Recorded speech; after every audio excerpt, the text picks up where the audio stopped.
Good evening, everybody. The title of this piece is Oil and Ink. I am in the hospital.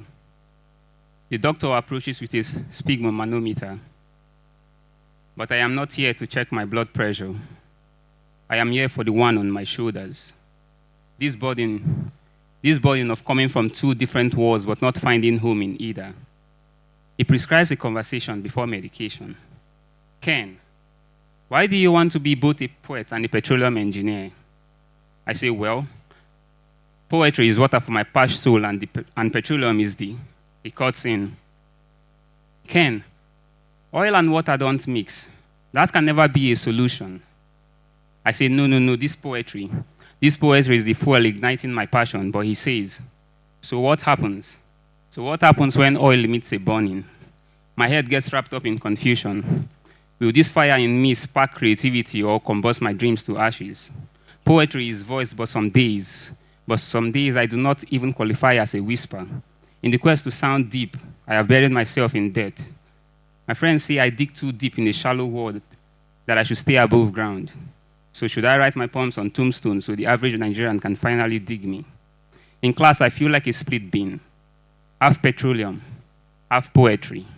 My teacher says to be a poet and an engineer is like trying to find harmony in bad frequencies. You only end up being a broadcast with a bad signal. But FM, the noise, I FM. So I channel my way home, where I see rivers of salt water in my mother's eyes as she begs God to silence one noise for the other. So her son don't end up an abandoned station, as if to say this shh can never find signal. As if to say this shh can never find frequency, that I can't tune into oil and water and still expect solubility. My ex once told me, drilling for petroleum is a crude way to make money. So I abandoned her, like a dry well. But that borehole in my heart's like a drill bit, so I had to go see a therapist. Because some days I want to break open the earth. Other days I'm terrified I'll crack open myself. You see, the common ground between being a poet and drilling a well is that they both risk collapse. I think of my ancestors bound to the earth. What would they think of me? Will they see me as one who broke new grounds or one who got buried in it? I wonder if my split mind is just another geological fault line, something that shifts and fractures under pressure. My girlfriend once said, I have an unhealthy obsession with petroleum. You see, even the people you love sometimes need drilling.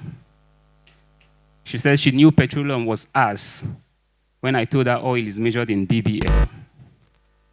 But I have learned that to be both a poet and a petroleum engineer is to have your fears bottled so you never see L. Is to be tone deaf to the noise and to try to find harmony in the frequencies. So this fractured poem is an attempt to find balance. So I cut myself open, hoping that when I leave this stage, I'll finally bleed both oil and ink.